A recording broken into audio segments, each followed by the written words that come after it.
Dame and I have returned to William's site. We're gonna rake the hole, move some brush, see what happens. A pewter spoon bowl, a very small one. Deep olive. I'm gonna enjoy it. Same here. All right.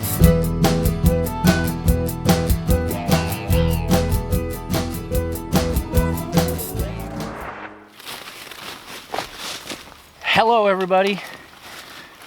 Dame and I have returned to William's site. This is trip 6. And today, as promised, the objective is going to be to clean the hole.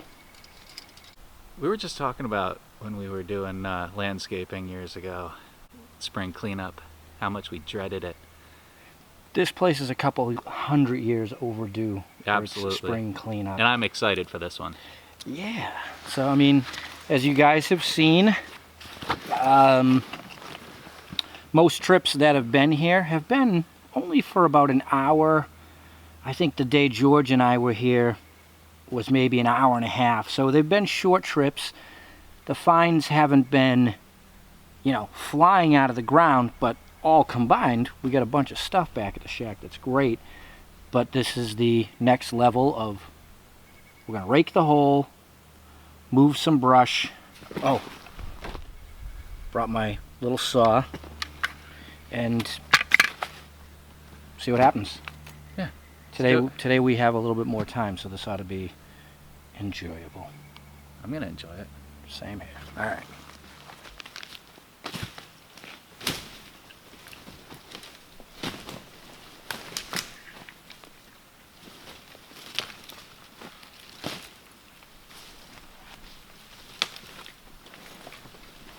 All right, so here is where we are at.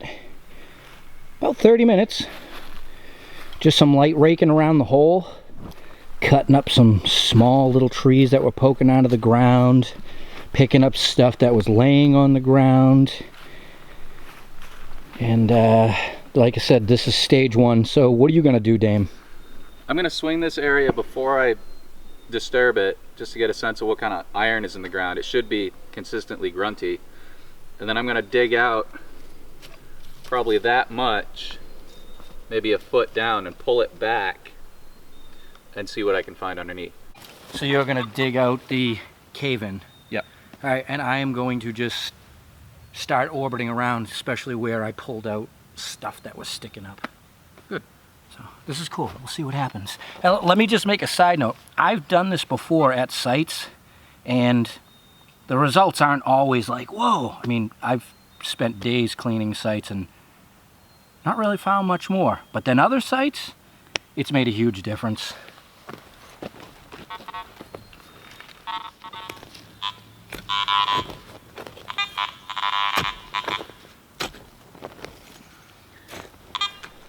So while Dame is digging away there, there's just circling the lip, came around.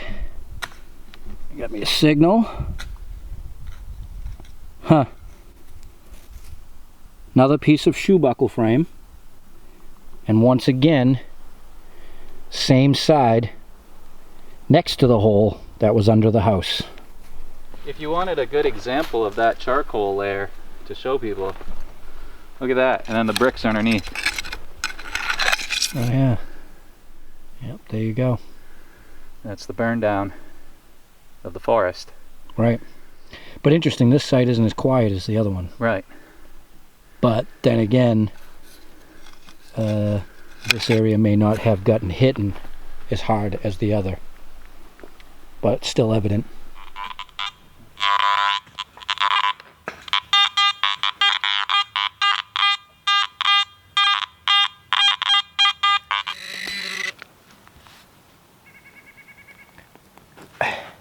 Knife. Nice. So a little bit of cleaning did some helping. Awesome.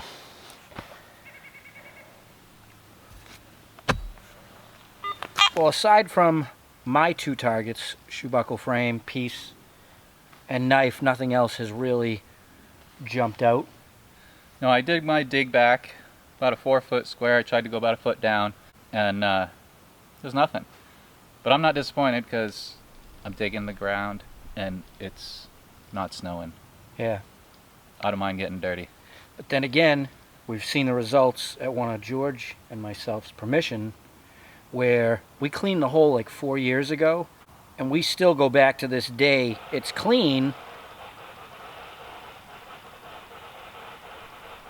Your radio's freaking out.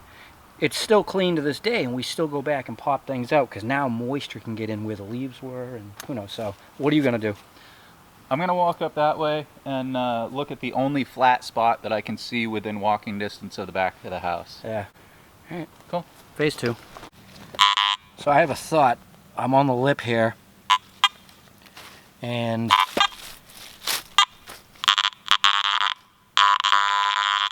where the ground is low you can hear iron, but there's this lump here. It's dead quiet. I don't know if it's from a turned over tree or what, but this little section I'm going to cut into and pull back. It's just a curiosity thing. There we go. That's actually the first piece of window glass I've seen in this place. So that's a good thing to take. It was made before the Revolution. It came from England. So, yeah, we'll just pull this back and then dig in. Oh, look at that. That is absolutely beautiful. Nice. Oh, that's a nice signal in there. I only picked this side because of that quiet spot, and it is a pewter spoon bowl, a very small one. So that's good. We got some results going on here, and it's only been 5 minutes or so. Already, artifacts-wise, look at that. Oh, nice. Yeah. Oh, wow. Awesome. So I don't know how you feel about orbiting, or if you want to join me. What I did was I came over here. Mm-hmm. This lump is quiet. Okay. So I figured fall, you know, a tree that fell over. Right. Masking stuff, and I just started digging into that. Yeah. I see more brick and... Yeah. Huh. Yeah, let me hydrate. And then, because I've done full orbit out that way. Yeah. All right. Yeah. Nice. Exposure. Oh, yeah. Jump us out. I see him.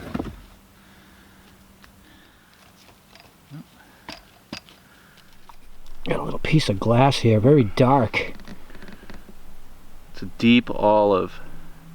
Yeah, there really shouldn't be too much bottle glass here for a site this old. But that just came out of here. I thought I seen further out too. So I got those boneware chips right here, and your glass was at the same level, so about 14 inches down. So here's where we're at, and Dame and I are pretty much in agreement that all the activity of stuff is below a foot. And we're down this far and we're still hearing iron anyways. But all of this stuff, which is actually pretty remarkable, all came out of that layer. And in a very confined space. Yeah, and you know, this may not be exciting to a lot of people, but when you consider that this stuff is from the people who occupied the place in the 1700s, that's pretty awesome. I mean, window glass, like I said, would have had to have been imported. And what a luxury. And the teacup and the spoon was the only metal object so far, but combined it's pretty awesome. So what we're gonna do, because it's gonna get dark real quick, I'll start at this end with footballs.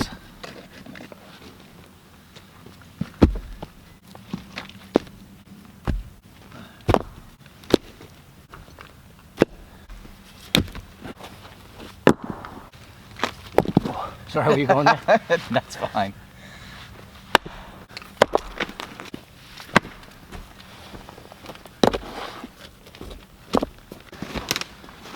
Oh, what's that? It's actually in better shape than when we started. Yeah, it is. It was all caved in. At least now it's got a proper shelf to it. Yep, it's closer to what it should be. We're going to close up the video right now while we have this beautiful Colonial sunset. I'm going to get all the pieces into a bag safely, and then I'm going to scan with my detector until I can't see. So if anything is found, we'll come back after, you know, when we leave. I'm going to do a tight orbit. All right. So hope you guys enjoyed today's little experiment of digging into the lip. We did. We got a whole bunch of stuff. And you're going to see this type of stuff again, because we have places in our heads that are appropriate for this type of activity. Yeah, and this was only, we were here for 2 hours, and that was a pretty good pit. We cleaned around, found a couple things, so not bad. Yeah, you don't need to knock it out of the park with finds every time. This is... And put in 8 hours. Yeah, this is equally as good. 2 hours, we got dirty, found some cool stuff. It was worth it. We'll see you all very soon. Until next time, enjoy your not Thursday. Yeah, we're still swinging in the dark. Do you know how hard it was just to extract that little button in the dark and in the mud? But I got it. Can we go now, or is there still a possibility we might come back again? I thought it was a bean pot shard. Is that iron? It's iron, and it's high quality and heavy.